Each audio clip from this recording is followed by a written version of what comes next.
साथियों, अगर आपने हमारे चैनल सोशल जंग को सब्सक्राइब नहीं किया तो सब्सक्राइब जरूर करें ताकि लेटेस्ट धमाकेदार और ताज़ा खबरों की अपडेट आप तक पहुंचाई जा सके।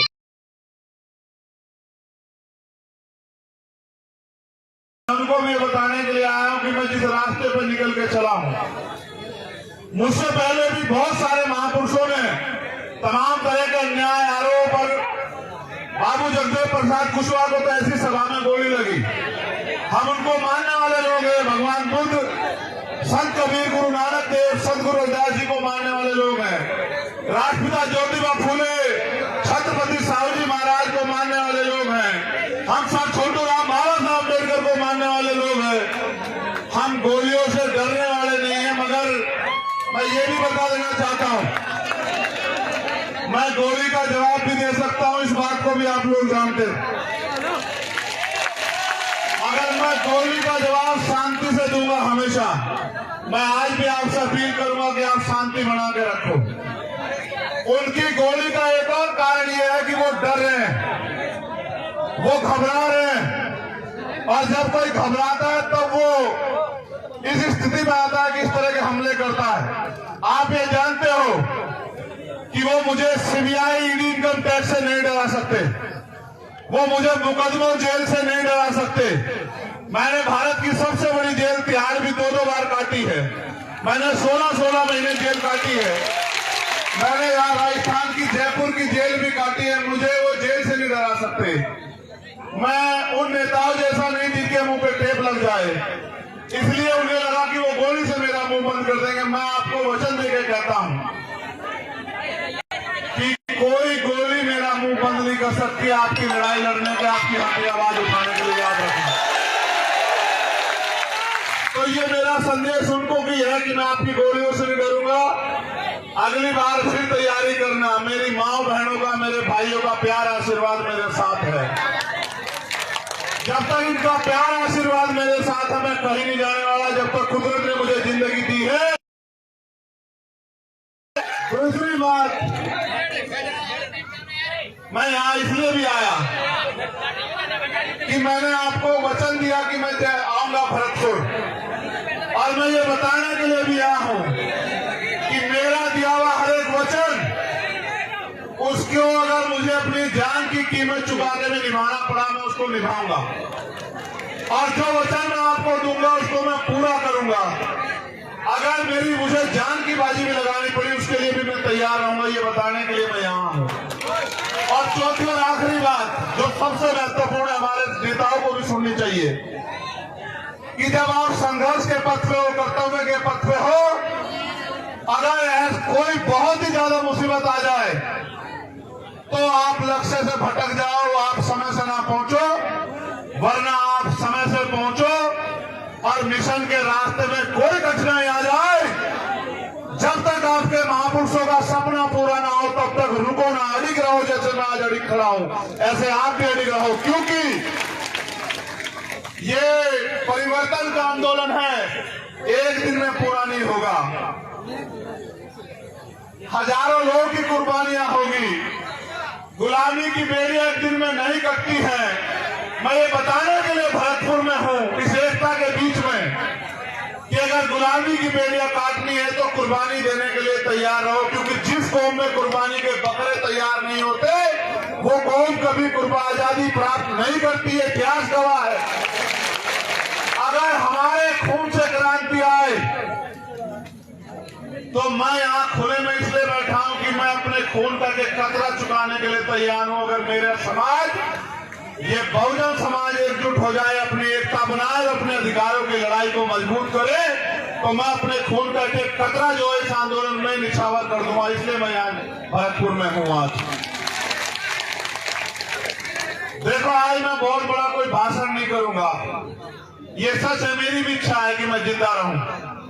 जिंदा रहने की इच्छा इसलिए नहीं है कि मुझे बहुत बड़ी कुर्सी में बैठना है, आपकी दी हुई प्लास्टिक की कुर्सी, और अगर आप जमीन पर बिठाते वो भी मेरे लिए महलों की कुर्सी, हीरो के ताज से बढ़ के है। लेकिन सवाल ये है, आज तो मैं महसूस कर रहा हूं,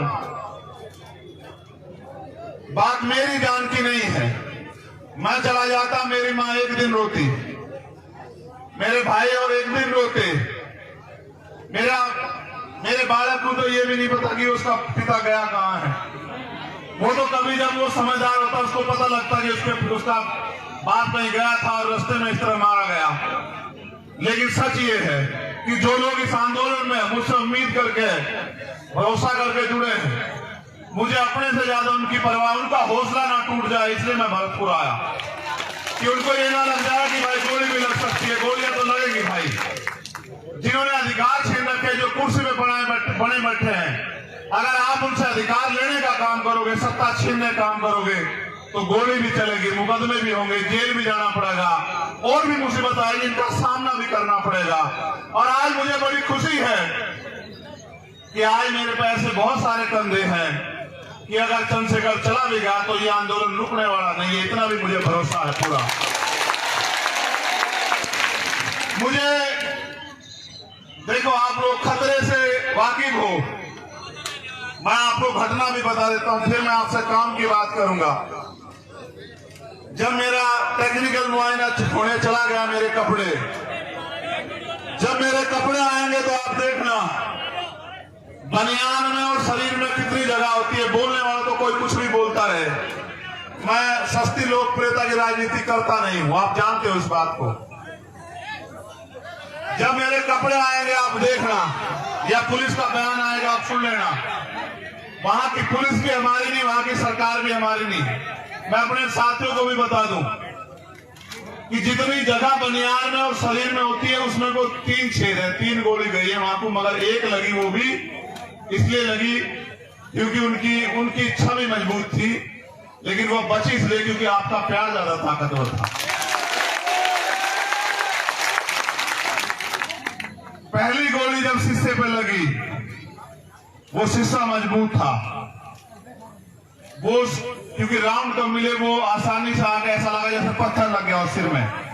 मैंने अपने साथियों से कहा कि भाई शायद किसी ने पटाखा छुपाया, किसका टायर फट गया। मैंने कहा पत्थरी आके लगी दिखे। लेकिन जब दूसरी गोली लगी तब मुझे एहसास हुआ, तब मैंने मनीष से कहा भाई, मैंने कहा घिर गए हैं, गोली चल रही है। मैंने कहा गोली चल रही है, गोली लगी है। फिर मैंने अधिकारियों को बताया, ये बात मैंने आपको इसलिए बताई, मुझे एक बात का पता, आदमी गोली से नहीं मरता, आदमी मरता है डर से। और डर जिस दिन मैं इस काम में आया था, मैं डर को घर छोड़ आया था। अगर डर में रहूंगा तो लोहे के बक्सों में रहूंगा, लोहे के बक्सों में रहूंगा, थारे किसी काम नहीं आ सकता। अगर थारे बीच रहूंगा तो थारे भी काम आऊंगा, मुझे लगता है कुछ करके भी दिखा पाऊंगा। तो मुझे जैसे मेरी जान को खतरा है, पूरे भारत में भीम आर्मी आजाद समाज पार्टी के माध्यम से, और हमारे बहुजन पत्रकार भी, ये भी बात कहनी पड़ेगी, हमारे पत्रकार जो बहुजन समाज के हैं भाई, या जो ईमानदार पत्रकार हैं देश में, या जो ईमानदार से लड़ाई लड़ रहे हैं, भीम आर्मी आजाद समाज पार्टी के लोग, या किसान सभा के लोग, या हमारे जाट महासभा के लोग, या अन्य कोई बहुजन संगठन जो ईमानदार से लड़ाई, उन सबकी जान को खतरा है। आप मेरे लिए सुरक्षा की मांग कर रहे हो, मैं यहां भी सुन रहा था। कितने लोग की सुरक्षा की मांग करोगे आप बताओ, और किस किस की सुरक्षा सुनिश्चित हो सकती है? इस सुरक्षा को सुनिश्चित करने का एकमात्र माध्यम है कि जो लोग सुरक्षा देने वाले हैं उनके हाथ आपके हो जाएं। जिनसे सुरक्षा मांग रहे हो उन कुर्सियों पे आप जाके बैठ जाओ। जिस दिन उन कुर्सियों में आप बैठ जाओगे, ना चंद्रशेखर आजाद को खतरा होगा और ना किसी आम आदमी को खतरा होगा। चाहे राजस्थान हो या उत्तर प्रदेश, भयमुक्त शासन आएगा, भयमुक्त। हर आम आदमी, चाहे वो किसान हो, कामगार हो, मजदूर हो, कोई बहन हो, कोई बिटिया हो, कोई बच्ची हो, कोई बुजुर्ग हो, जब ऐसे लोग कुर्सी में बैठेंगे जो सबकी सुरक्षा चाहते होंगे, जिनका लक्ष्य होगा कि हर कमजोर को बुनियादी सुविधाएं, अधिकार, स्वाभिमान सम्मान की जिंदगी मिले, इंसानियत बनी रहे, तब जाके व्यवस्था बदलेगी, वरना आप नहीं कर पाओगे इतने लोगों की सुरक्षा। क्योंकि आज जो सरकार में बैठे हैं उनका एकमात्र लक्ष्य ये है कि जो भी आपके खिलाफ आवाज उठा रहा है उस आवाज को किसी भी तरह कुचल दो। अगर मुकदमों से डर जाए, मुकदमों से डरा दो। अगर पैसे से खरीद के जाए, पैसे से खरीद लो। अगर और कोई डर दिखा के सीबीआई इनकम टैक्स का ताला लगता लगा दो उसके मुंह पे, और अगर इनसे भी ना घबरा रहा हो तो गोलियों से उसके सीने को छलनी कर दो। अभी वो गोली नहीं बनी जो आपकी ममता को चीर के पार निकल जाए, ऐसी गोली बनी नहीं है अभी, आप चिंता मत करो। मेरी बात पर गौर करो। अब जो बात मुझे आपसे कहनी है कि मेरा पसीने में यहां जो हाल है, आपका क्या हाल हो रहा होगा। फिर मैं आपके लिए क्यों कुर्बान ना हो जाऊं, आप बताओ मुझे। जो मेरे लिए टांग पर खड़े हैं, जो इस गर्मी में मोटे से मोटा लगा के सर में सर जोड़ के यहां जो अड़े बैठे हैं, घर में वे पंखे के बगैर भी नहीं रहते होंगे, कूलर के बगैर भी नहीं रहते होंगे। अगर वो मेरी बात पर इकट्ठ खड़े हैं तो उनके लिए मैं क्यों ना कुर्बान हो जाऊं, आप बताओ मुझे। क्या ऐसा कारण हो कि मैं कुर्बान ना हो जाऊं। देखो भाई, थम जा, बैठ जाना, बैठ जा। गुजारा जी की सुरक्षा में हो, उसे ना कुछ हो सकता। मर्द का बैठ जा, बैठ जा, नाल ना करे और कोई इनकी सुरक्षा ज्यादा है। देखो मेरी बात पे गौर करो। 26 जनवरी 1950 को भारत में लोकतंत्र आया था। लोकतंत्र यानी कि बहुमत का शासन, जिनका वोट होगा उनका राज होगा। पहले राजतंत्र था, अच्छे राजा भी हुए, बुरे भी हुए, तानाशाह भी हुए, सबका अपना अपना हश्र भी हुआ। यहाँ का तो इतिहास गवाह है। यहाँ तो किसान कामगारों ने मिलकर जो है राजशाही भी चलाई। अगर हमारी वफादारी थी, जो खजांची हमारा था, ये हमारी वफादारी थी कि खजांची हमारा था, ये हमारी वफादारी थी, हम पे भरोसा था। और सेनापति गुर्जर समाज का था, ये भी हमारी वफादारी थी कि हमारे सेना पे भी भरोसा था। राज भी हमारा था क्योंकि राज करने वाले भी हमारे लोग थे। हम लोग मिलजुल कर राज कर रहे थे। मैंने ये यहाँ की बात बताई, लेकिन मैं आपको लोकतंत्र की बात बताता हूँ कि जिनका वोट होगा उनका राज होगा। आज आपको चाहे रोजगार चाहिए हो या न्याय चाहिए हो या कोई हक अधिकार चाहिए हो, हर चीज के लिए सरकार पे आप लोग निर्भर हो। लेकिन सरकार बनाने की शक्ति आपके अंदर है। जैसा मैंने कहा, जिनका वोट होगा उनका राज होगा। आप बस इस बात को नहीं समझ पा रहे कि वोट आपके पास है, राज दूसरों का है। अगर जिनका वोट है वो अपनी वोट को संगठित करके और एक एक वोट को अपने पक्ष में दे दें तो राज आपका आ जाएगा। और जिनका राज आ जाएगा, आप ये बताओ, अगर राजस्थान में आपका राज होगा तो क्या राजस्थान में मुझे कोई खतरा हो सकता है क्या? बात मेरे खतरे की नहीं है, मैं आपका ध्यान आकर्षित करूंगा। बात उस खतरे की है जो अन्याय लंबे समय से राजस्थान में हो रहा है। चाहे मुंह से रखने पर हत्या हो, चाहे पानी पीने पर, मटकी छूने पर हत्या हो, चाहे घोड़ी पर बैठने पर अपमान किया जाए, चाहे और तमाम तरह की जातीय, धार्मिक और तानाशाही सामंतवादी सोच के कारण हमारे लोगों के साथ अन्याय हो, दलित, पिछड़े, अल्पसंख्यक समाज के साथ, ये सारा अन्याय तब रुकेगा। देखो, मैं अपनी पीठ का घाव, ये मेरा जरा सा घाव 1 इंच का, इससे इस घाव के जख्म को मैं भर सह लूंगा। ये मेरी पीठ पे है, ये मुझे कम दिखाई देगा। लेकिन जब रोज मैं अन्याय सुनता हूँ, अपनी बहन बेटियों के साथ होते अन्याय को देखता हूँ, अखबार में पढ़ता हूँ, टीवी में देखता हूँ, वो जो घाव मेरे सीने पे होता है, मैं उस घाव से परेशान हूँ। इस दर्द को तो कुछ नहीं है, इस दर्द को तो मैं सह लूंगा। इस दर्द को सह सकता हूँ तभी तो आपके बीच में हूं। लेकिन जो घाव मेरे सीने पे रोज, चाहे वो राजस्थान से लगे, चाहे वो उत्तर प्रदेश से लगे, मध्य प्रदेश से लगे, उड़ीसा से, बिहार से, दिल्ली से, मध्य प्रदेश से, उत्तराखंड से, हरियाणा से, पंजाब से जो अन्याय हो रहा है देश की सरकारों में, वो जो घाव मेरे सीने पे लगते हैं, मैं ये सोचता हूं कैसे रोकूं इस अन्याय को। मेरी बहन ओम प्रकाश नगर की से बड़ी वाली छोटे वाली गुड़िया यहाँ बैठी है। जब मैं आया था मेरे गले लग के उसकी आंखों में भावुकता थी। मुझे उस दर्द की ज्यादा परवाह कि वो दर्द कैसे कम होगा। वो दर्द एक तरीका ही है कम करने का। और जो आप मांग रहे हो सुरक्षा सुरक्षा सुरक्षा, मत मांगो सुरक्षा। इन नालायक सरकारों से कोई सुरक्षा मत मांगो। आप सुरक्षा तंत्र खुद बनो। सुरक्षा मांगने वाले नहीं, सुरक्षा देने वाले बनो। मेरे लोगों, अपनी ताकत को समझो। मैं इसको क्या जवाब दूं? आप बताओ, मैं इसको क्या जवाब दूं? मैं कार्तिक भील की पत्नी को क्या जवाब दूं? मैंने आपसे पिछली बार भी पूछा था। मैं जितेंद्र मेघवाल के परिवार को क्या जवाब दूं? मैं राजस्थान में आके क्या बड़ी बड़ी बातें करूं जब मैं न्याय नहीं दिला पा रहा हूं। आपने सामाजिक न्याय सम्मेलन रखा।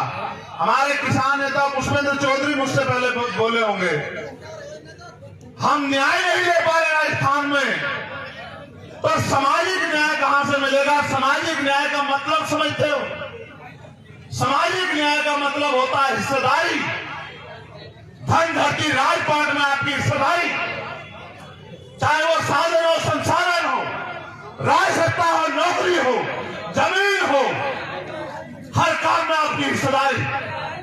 आपको लगता है हिस्सेदारी मांगने से मिल जाएगी? आपको लगता है हिस्सेदारी अपील करने से मिल जाएगी? आपको लगता है हिस्सेदारी किसी के पैर छूने से मिल जाएगी? एक तरीका है लोकतंत्र में हिस्सेदारी लेने का। वो ये तरीका है जो बाबा साहब अम्बेडकर ने अपने 4 बच्चों की कुर्बानी से आपको दिया। वोट का ताकत, वोट की शक्ति। वोट की शक्ति के बिना कोई तरीका नहीं सामाजिक न्याय मिल जाए। अगर ये सरकारें सामाजिक न्याय देना चाहती तो आप सोचो कि चुनाव होते हैं, सरकारें बनती है, सामाजिक न्याय क्यों नहीं मिलता? बताओ, किसान को उसकी फसल का दाम मिल रहा है क्या? सरकार आती है, किसान कागज लेके दफ्तरों में खड़ा रहता है। नौजवान को रोजगार मिल रहा है क्या? सीएचए की भर्ती वालों जिनके चक्कर में बच्चों के मैं जेल गया, उनको लाठियां मारी सरकार ने।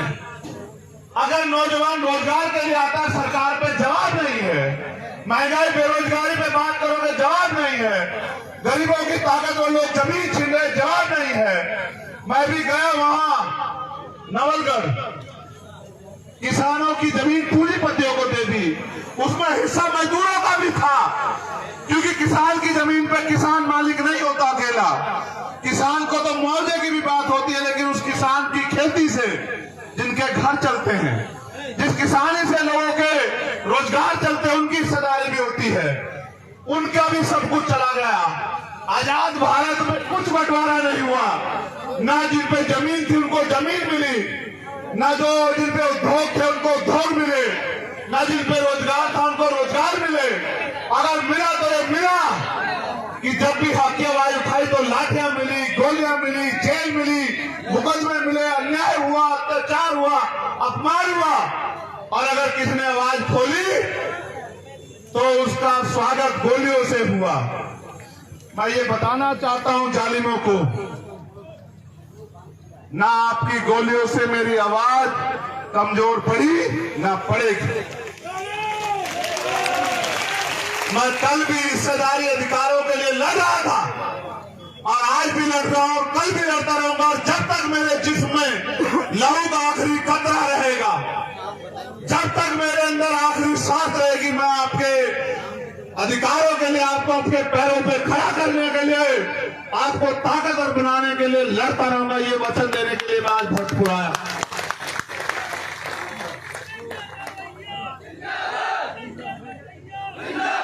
एक खबर मेरे हाथ में दी है, पुलिस के लोग यहाँ होंगे। करौली जिले के 4 लड़के भी भरतपुर पुलिस ने थाने बंद कर दिए हैं। वो बस में खड़े छत पे नारेबाजी हो रही थी, तुम इतने मत गिरो, यहाँ के लोग हो, इस सरकार के लोग हो।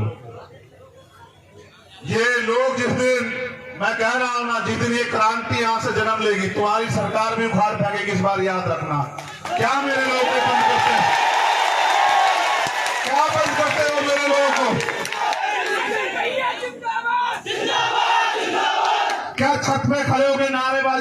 कांप रहा था, वो मुझे पता वो छत पे क्यों खड़े थे। वो इसलिए खड़े थे क्योंकि मैं एम्बुलेंस में लेटा हुआ था, मुझे देखना चाहते थे, इसलिए वो छत पे खड़े थे। छत पे खड़े होने वालों को गिरफ्तार करते और मेरे लोगों को छत से फांसी का फंदा बांध के लटकाने वालों को माला पहनाते, शर्म करो। मेरे लड़ाई पुलिस से नहीं है, मैं जानता हूं ये सरकार के नेताओं के सहारे पे होगा, उन नेताओं के सहारे पे जिनकी जमीन खिसकेगी यहां से। मैं उनको ये कहना चाहता हूं, मैं भी मालिक नहीं, ये मालिक है जो सामने बैठे, ये मालिक है, ये लोकतंत्र है, जनता मालिक है। ये जनता जिसके साथ खड़ी है वो नेता है, ये जिसके पीछे खड़ी है वो आगे बढ़ेगा। कल तक ये आपके साथ थी, अगर ये मेरे साथ खड़ी हो गई, तुम्हें मुख्यमंत्री की कुर्सी के आसपास भी नहीं जाने देंगे मेरे लोग, याद रखना। मुख्यमंत्री गलतफहमी में मत रखना, और न रहना रहना हम हैं। पुलिस से हमारी कोई लड़ाई नहीं, पुलिस के लोग किसान कामगारों के बच्चे हैं, वो हमारे लोग हैं। वो अगर हमें लाठी भी मारेंगे तो ये सोच के मारेंगे कि अपने को लाठी मार रहा हूं। लेकिन याद रखना, सरकार से कोई हमारा रिश्ता नहीं। अगर सरकार के लोग हमारे लोगों से अन्याय कराएंगे, हम अपने लोगों की लाठियां खा लेंगे, लेकिन आपकी कुर्सियां खींच लेंगे भी। ये आप याद रखना, समय आ रहा है 2023 का।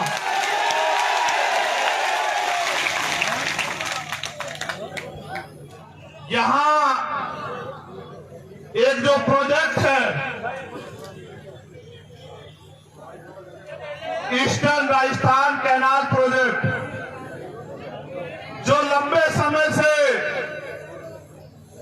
यहां रुका हुआ है, और यहां से जो जल संसाधन मंत्री उन्होंने कहा कि पहले मुख्यमंत्री बना दो तब 6000 करोड़ रुपए का प्रोजेक्ट दूंगा। मैं ये भी बता दूं, ना तो वो 6000 करोड़ रुपए उनके, वो जनता के टैक्स का पैसा है। मैं आपको एक जानकारी दे दूं इस बात के साथ, जो पैसा सरकार खर्च करती है केंद्र की करे स्टेट की, वो पैसा जनता के टैक्स का पैसा होता है, सरकार का नहीं होता। सरकार के लोग अपने घर से पैसा नहीं लाते हैं। तो जो केंद्रीय जल संसाधन मंत्री होके फिर भी पद मांग रहा है, उससे ज्यादा उम्मीद मत करो आप लोग। इसलिए ये प्रोजेक्ट इसलिए रुका हुआ है क्योंकि वो इसके नाम पे आपसे वोट लेना चाहते हैं। इस बार आपको उनकी बातों में नहीं आना है, उनकी झूठी बातों में गुमराह तो नहीं हो जाओगे, बताओ?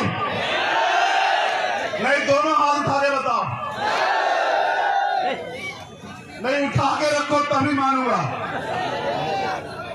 अच्छा ठीक है, यहां ये सबसे बड़ी समस्या है, सुन लो। एक यहाँ बजरी माफिया का बड़ा वो है, जिसकी वजह से आम आदमी को जो बजरी 3-4 हजार रुपए मिलनी चाहिए वो 20-30 हजार रुपए से ज्यादा मिलती है। और फिर वो जो उनको रोकता है उसके साथ वो किसी घटना को भी अंजाम देते हैं। सरकार सोई भी है, सरकार को नहीं दिखता है, सब सरकार का संरक्षण है उनको। नकल माफिया का मामला आप देखते हो इस सरकार में कि सारे पेपर जो है वो भर्तियों से पहले लीक हो जाते हैं। अब मैं आपसे एक बात जानना चाहता हूं,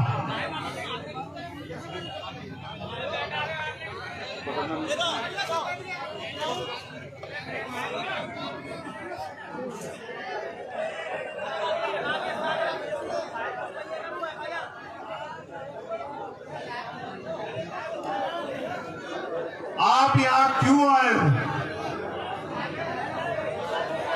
मैं आपसे जानना चाहता हूं। हल्ला मत बजाओ, ये राइट वाले बहुत नजदीक खड़े हुआ, देखो लोग 200 मीटर चैन से खड़े हुए। और मैं तुमसे कूलर के आगे बैठने से नहीं कह रहा, मुझे हवा की जरूरत नहीं, मगर चैन से खड़े हो जाओ। मेरे हिस्से की हवा भी तुम्हें दो, कोई बात नहीं। मैं आपसे पूछ रहा हूं, आप यहां क्यों आए हो? यहां गोली भी चल सकती है आपके ऊपर, मेरे चक्कर में आपको भी नुकसान है।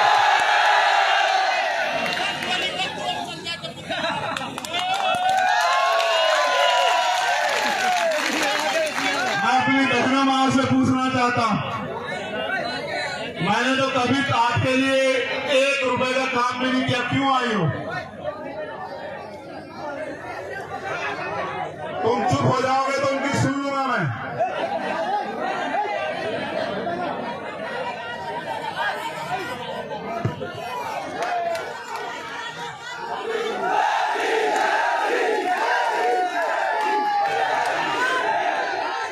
एक मिनट चुप हो जाओ। एक सवाल और है, ये गरीब, आपका ये गरीब खून जो है ना, ये खटक बहुत रहा लोगों की आंखों में। क्या ये आपका आशीर्वाद आगे भी मुझे मिलेगा? ऐसा तो नहीं जब अमीर आ जाएंगे तो अपने गरीब बेटे को भूल जाओगी, अपने इस भाई को भूल जाओगी।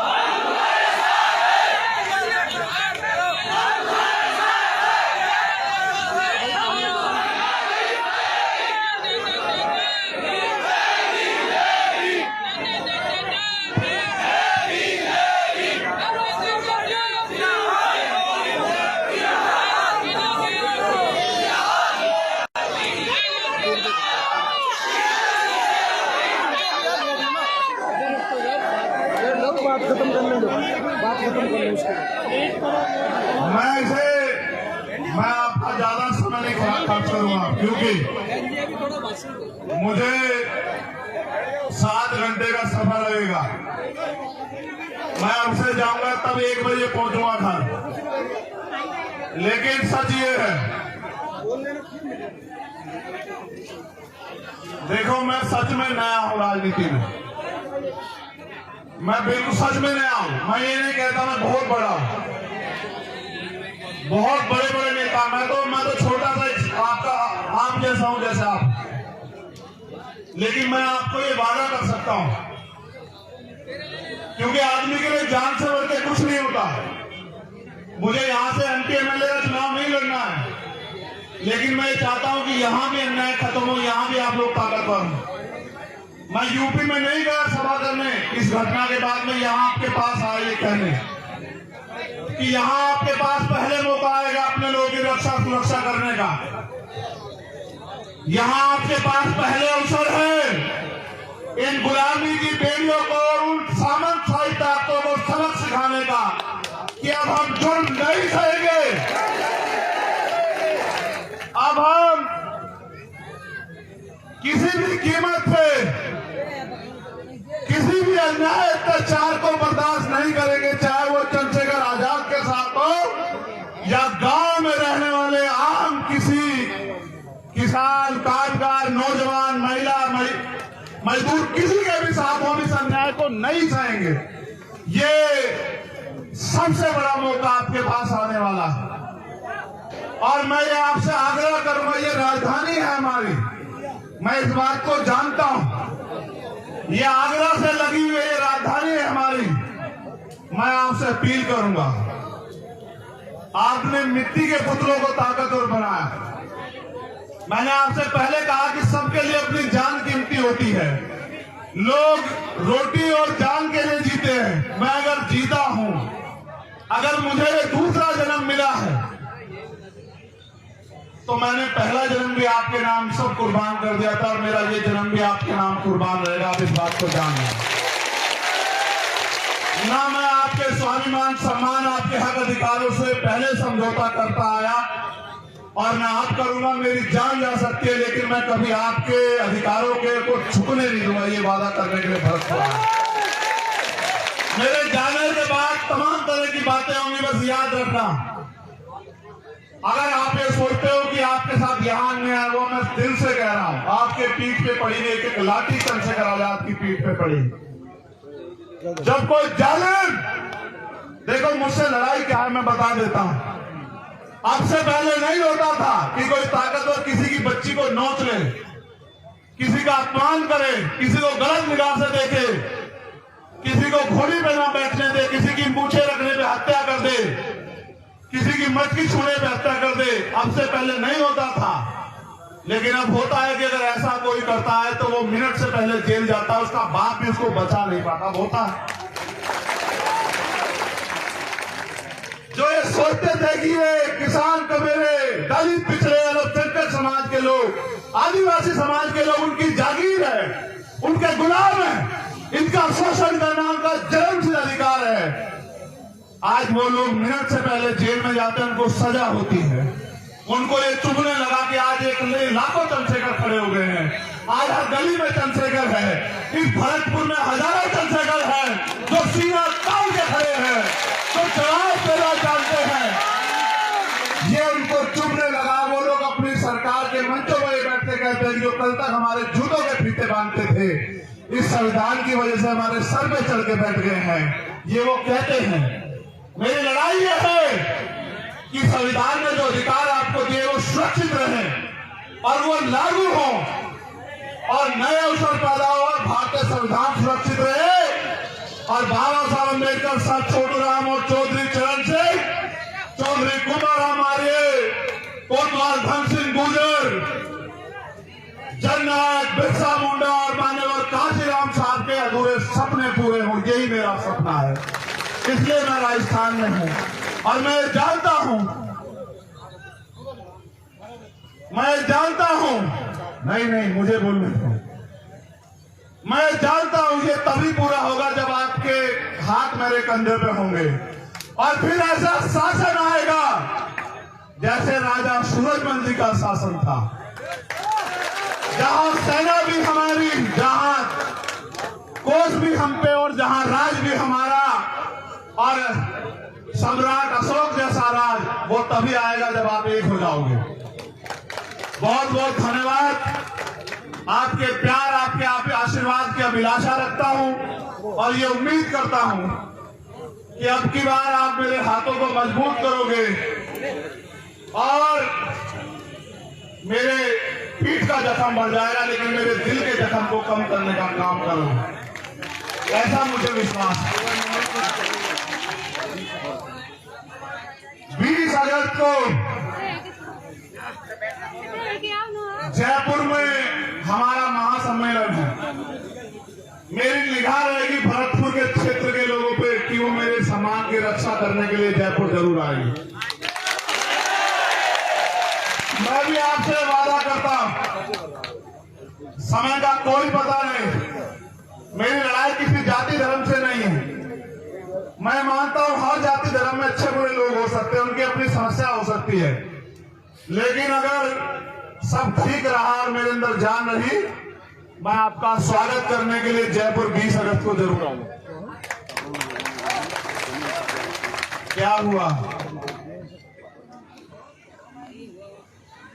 हमारे किसी और को लौट देने और हमारे खेतन ले अब आना कोई सुन के बताएगा फिर क्या है? वो किसी और ने हमारे खेतन पे मन को वो मन ना दे रहा ना तुम्हें पैसा नहीं मिला, किसी और ने दिया। भैया चुप हो जाओ। एक माई की समस्या है और मेरा काम यही है कि अगर मेरे होते उनकी समस्या हल हो जाए तो इससे अच्छा कुछ है नहीं।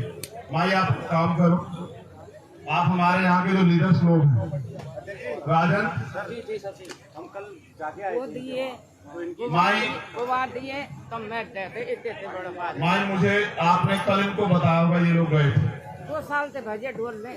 आप 2 साल से डोल रहे हैं, मुझे आप मांगे हुए 10 दिन दे दो। भाई की समस्या सोल्व करा के मुझे बता, जब तक सोल्व ना हो तब तक मत बताना, जब सोल्व करा दो। ये माई कह दे कि मैं संतुष्ट हूँ, चाहे तुम्हें कोई कीमत चुकानी पड़े, धरना हो, कुछ हो, चाहे लाठियां खानी पड़े, मैं एक आग्रह करूंगा। वो हिंसा के रास्ते में इसलिए ले जाना चाहते क्योंकि हम ताकतवर हो रहे हैं और उनको पता कल हम उनसे कुर्सियां छीन लेंगे। हमें हिंसा के रास्ते पे नहीं जाना मेरे लोगों, ये बात याद रखना आप लोग। मैं हाथ जोड़ के अपील कर रहा हूँ आपसे, ये मेरी बात करके मान रख लेना। अगर आपने, मैं अपनी ताकत को जानता हूँ, आपने गलत रास्ता इख्तियार किया, सब खराब हो जाएगा। आप वोट की शक्ति पर भरोसा रखना, आप जीत जाओगे, मैं सब याद रखना मेरी बात। एक और घटना कल सारी माधोपुर में हुई, जहां हमारे डॉक्टर्स लोगों पे गाड़ी चढ़ा दी गई, और ये हमारे मुकेश बैरवा जी के भतीजे भी हैं, परिवार के लोग। मैं मानता हूं कि जो लड़ेगा उसको न्याय सहना पड़ेगा, उसके परिवार को भी, लेकिन मैं ये भी मानता हूं कि हम लोग रुकेंगे नहीं किसी भी कीमत पे। बहुत बहुत धन्यवाद, आप सब लोग यहाँ आए, आपने मेरा मान रखा, आपने इतना प्यार दिया।